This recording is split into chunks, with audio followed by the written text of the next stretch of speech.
Capítulo 18. Poniendo la zona primera en regla. Trabajo de los servicios en las zonas. Volvamos al trabajo de las zonas. Yo era el encargado de la zona 1 en Ohio, abarcando varios condados de Ohio y de Pensilvania. Desde que se anunció la llegada de la teocracia, se pidió a todas las compañías de testigos de Jehová que votaran por una resolución dejando todo el poder en manos de los siervos y que ellos dispusieran como autoridad suprema en cuanto hubiera que hacerse. Renunciaron así a todos sus derechos y quedaron bajo la sujeción de los jefes de zona. Se siguió ese procedimiento en todas partes y yo me quedé en mi zona como amo y señor de los siervos. Tuve que desplegar mis esfuerzos para reducir las ambiciones de los líderes en Youngstown y viajaba continuamente de lugar en lugar como investigador de las diferentes compañías de los testigos, divisiones, camarillas y celos. Había una lucha entre dos grupos en Youngstown, los Jonababs que llevaban la batuta contra los más espirituales del grupo Ruth Esther. Me informé de unos y otros y sin tomar acción seguí para Niles en donde hallé las mismas rencillas entre los grupos. Me tocaba a mí como siervo director de una zona tan importante acabar con estas dificultades y allanarlas.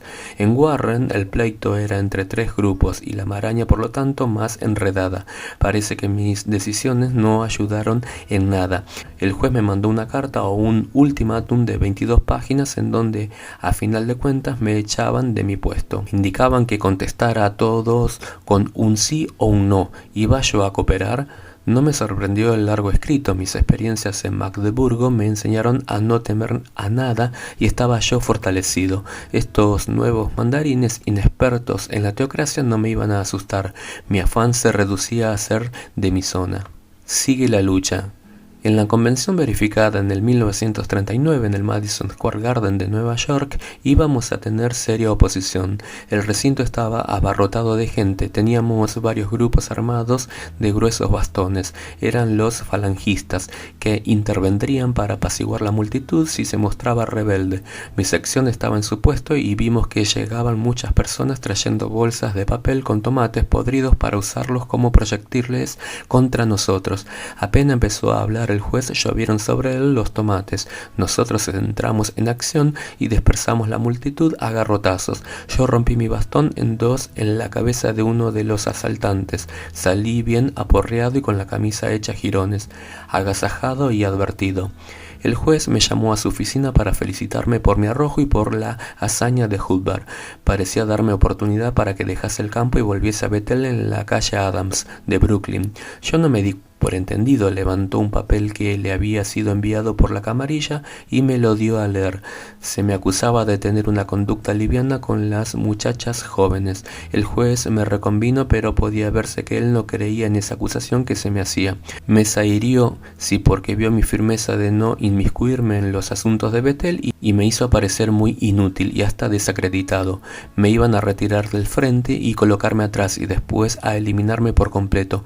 Cuando llegamos a este extremo me vilificaron y se desató contra mí una terrible persecución que no hubiera creído posible, pero el Señor me dio su gracia y me sostuvo hasta romper con todas las trabas y lograr mi entera libertad que solo se halla en el Señor Jesús. Pero la narrativa de este caso vendría después. La historia que se sigue aparece a veces contradictoria. El juez iba en caída y los jefes de Brooklyn iban en ascendencia, dominaban y se imponían sin que nadie pudiera pedirles cuenta de sus actos. Yo vine a quedar entre el grupo de los decadentes y por ventura no perdí tiempo porque estudiaba asiduamente las escrituras y me animaba por ellas a obrar con valor y fe. El triunfo en Hubbard. Volviendo al campo de acción, nuestras luchas siguieron en Hubbard y sufrimos violentos ataques del enemigo. Nos arrojaban tomates y huevos podridos y a veces nos repartían golpes a diestra y a siniestra. La misma policía dio garrotazos a uno de los testigos. El juez nos ayudó a conseguir el recurso de amparo y se siguió a esto una era de relativa tranquilidad. Pero no cesamos por eso, sino que nos impusimos poco a poco, acusamos de brutalidad a la policía y Hubbard tuvo que rendirse a ese sitio que nosotros le pusimos. En la obra Consolación se publicó todo con exceso de detalles. No quitaba yo el dedo del renglón. Ahora con un algo de quietud, mi zona seguía a dar firmeza a la teocracia como era mi deber.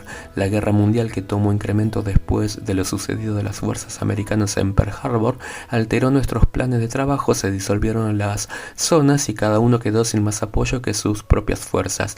La obra de los testigos quedó totalmente paralizada en el Canadá y solo en Brooklyn siguió operando la camarilla con el fin de dar forma a lo que ahora llamaban la Sociedad del Nuevo Mundo.